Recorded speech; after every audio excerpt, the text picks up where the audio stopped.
Metal presents কৃষি সংবাদ সুজলা সুফলা।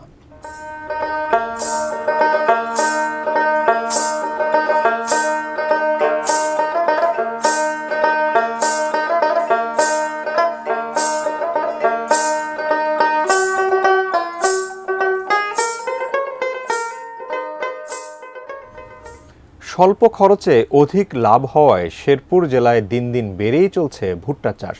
উচ্চ ফলনশীল জাত, আধুনিক পদ্ধতিতে চাষাবাদ এবং আবহাওয়া অনুকূলে থাকায় শেরপুর জেলার 5 উপজেলাতেই এবছর ভুট্টার আবাদ হয়েছে। তবে সদর উপজেলার ব্রহ্মপুত্র নদের চরাঞ্চলে আবাদ হয়েছে সবচেয়ে বেশি।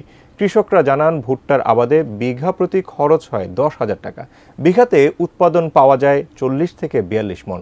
শেরপুর জেলা কৃষি সম্প্রসারণ অধিদপ্তর জানায়, এবছর জেলায় ভুট্টা আবাদের লক্ষ্যমাত্রা ছিল 5,325 হেক্টর। আবাদ হয়েছে 5,450 হেক্টর জমিতে, যা লক্ষ্যমাত্রার চেয়েও 125 হেক্টর বেশি।